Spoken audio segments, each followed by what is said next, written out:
Hey guys, sorry it's been so long since the last video. It's probably been, geez, over a week. I've been a little busy here. The holster production has turned into a real full-time kind of thing around here, which is fantastic. But that doesn't leave me necessarily all the time that I'd like to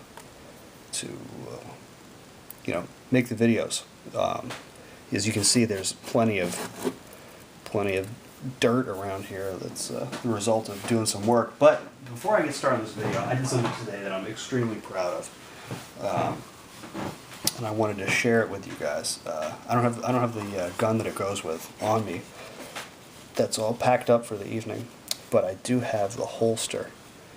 And let's see if we can see the definition here. It's for a SIG 1911 wearing a Surefire X300. This desert tan came out so freaking nice. So let's see here. I'll shut off one of these lights so maybe we can get some good shadows on here. Take a look at this definition. That turned out pretty nice. I'm pretty pleased with that.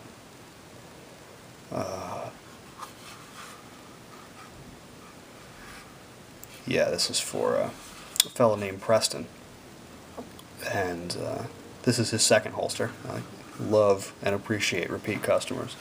It means I'm doing something right?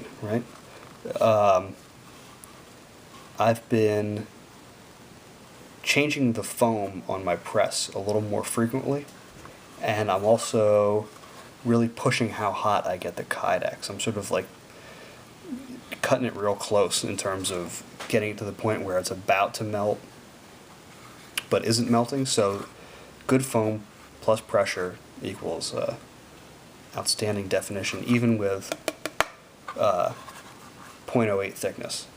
Anyway, I just wanted to share this with you because it's going to be fitting a SIG Scorpion, and I can't wait to see how this tan holster looks with that.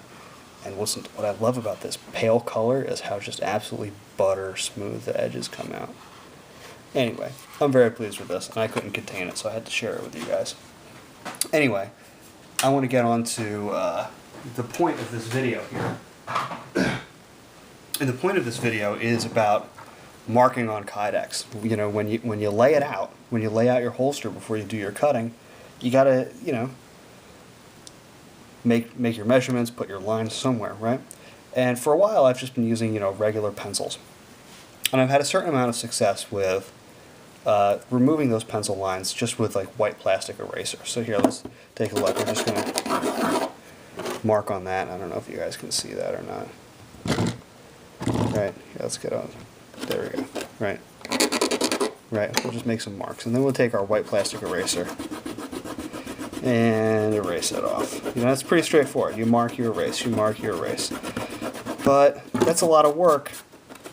If you look carefully here, you see the results aren't that great. Like that stays, and then if you heat it up, you can actually cause the pencil marks to stick a little bit, right? And I'm not pleased with that, and that shows up on the this piece of desert tan Kydex. And you can also, pardon me while I sneeze just a second. Anyway, sorry about that. It also tends to leave a little bit of a mark on the black Kydex. I don't know if you can see it on there. It's still on there. So anyway, a subscriber and a have I mentioned how I just keep meeting awesome people through this project? Every week I turn around and there's somebody else who's just fantastic and enthusiastic and really positive, who's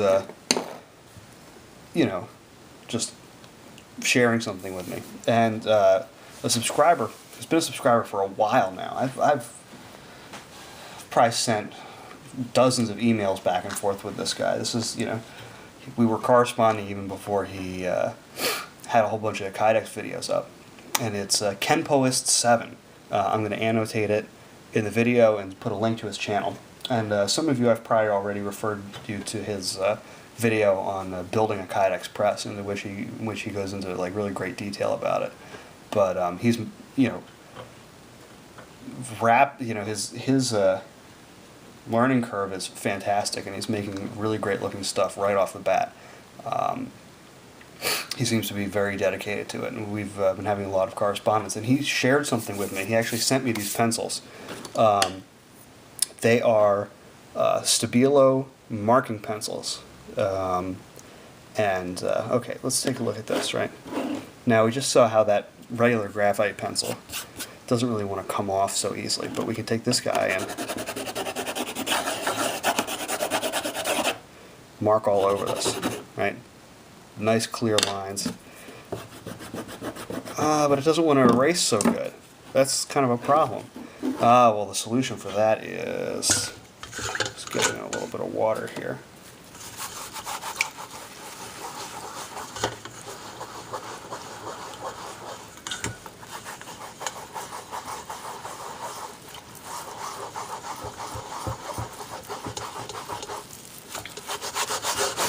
And it washes right off, you know. And since you should be cleaning your Kydex as you're working on it over and over again, and I have even gone so far as to, I think I've mentioned this before, I wet sand all my edges. Once you have it laid out and cut, and you get into the process of actually working it, those marks absolutely disappear. They're totally gone. There's no more white residue on here. You can order these pencils from any art supply. Like, you go onto like the Dick Blick website or what have you, and they're like $1.40 a piece. You get them a whole bunch of different colors. You can mark on just about anything with them, and they erase right off. So, you know, they're visible on everything. Let's take a look at this this guy here. So even if it's pale, you can still see it pretty good. It actually looks better, much clearer in real life than it does on the camera. And of course, if you want it gone, just wash it off. Goodbye marks. And there's no more, you know, I've heated the Kydex with this on here, and it washes off just the same. It doesn't like heat treat its way into the surface. It doesn't become stubborn and resistant the way graphite does. So you can even see on this that there's some graphite marks still on there, but the white marking pencil has totally vanished. So I want to send a big shout out and thank you to the Kempo S7, and I wanted to recommend to you guys, if you're looking for a good system for doing your marking and your layouts, and I hope you are marking and laying out and measuring, and not just, you know, hacking away. These are a great product. I really like these here. I'll show them off to you a little bit, show you the writing on the side so you can recognize them when you see them. Come on, focus. Sucker. There you go. So I recommend these guys very much. I've been using them for a few days, and I'm very pleased with the results that I'm getting. So anyway, yeah, just, you know, have the right tools for the right job as usual, and I wanted to recommend these guys to you. So get to it, and I appreciate all the feedback that I get from you guys, and I'm really always very excited to see the projects that you're working on. So keep sharing them, and thanks very much.